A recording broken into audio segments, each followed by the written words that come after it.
नमस्कार दोस्तों, स्वागत है आपका हमारे चैनल पर। पिछले वीडियो में हमने स्टैंड अप इंडिया योजना के लाभों के बारे में बात की थी, जिसमें SC, ST और महिला उद्यमी को एक नई शुरुआत करने में मदद मिलती है। जी हाँ, और आज हम इसी कड़ी को आगे बढ़ाते हुए योजना की योग्यता शर्तों के बारे में बात करेंगे, यानी कौन कौन इस योजना का लाभ ले सकता है और इसकी क्या क्या शर्तें हैं। तो चलिए सबसे पहली शर्त पर आते हैं। इस योजना के तहत फंडिंग केवल ग्रीनफील्ड इंटरप्राइजेज के लिए उपलब्ध है, यानी अगर आप नया बिजनेस शुरू करना चाहते हैं तो ही आपको इस स्कीम के तहत फाइनेंस मिलेगा। हाँ, और इसका मतलब है कि आपके पास अपना कोई पुराना बिजनेस नहीं होना चाहिए। उदाहरण के लिए मान लीजिए मोहित एक नया कैफे खोलना चाहता है। अगर उसका पहले से कोई बिजनेस नहीं है तो वह इस योजना के लिए पात्र होगा। दूसरी शर्त यह है कि अगर एप्लीकेंट पुरुष है तो उसका SC, ST श्रेणी से होना अनिवार्य है, यानी अगर महिला आवेदक है तो उसकी जाति से फर्क नहीं पड़ेगा, लेकिन पुरुष आवेदक के लिए ये अनिवार्य है कि वह SC, ST समुदाय से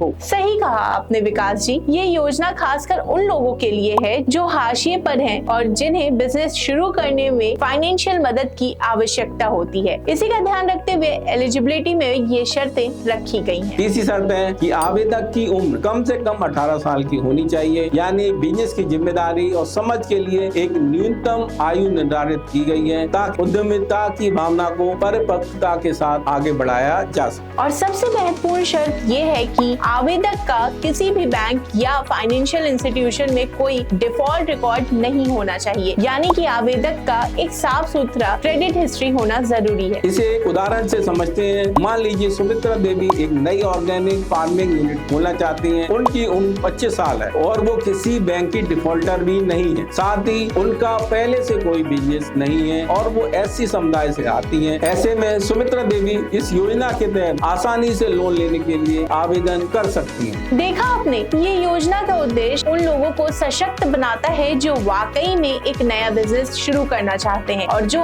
इन शर्तों को पूरा करते हैं। तो दोस्तों, अगर आप या आपके जानने वाले इस शर्तों को पूरा करते हैं और नया बिजनेस शुरू करना चाहते हैं तो स्टैंड अप इंडिया स्कीम का लाभ उठाएं। ये योजना आपकी उद्यमिता को आगे बढ़ाने में काफी मददगार साबित हो सकती है। और अगर आपको इस योजना से जुड़े कोई सवाल हो तो हमें कमेंट्स में जरूर बताएं। हम आपके सवालों का जवाब देने की पूरी कोशिश करेंगे। तो दोस्तों, अगर यह जानकारी आपको अच्छी लगी हो तो वीडियो को लाइक और शेयर करना ना भूलें और हमारे चैनल को सब्सक्राइब करें ताकि आप ऐसे ही उपयोगी वीडियो मिस ना कर सकें। मिलते हैं अगले वीडियो में, तब तक के लिए धन्यवाद।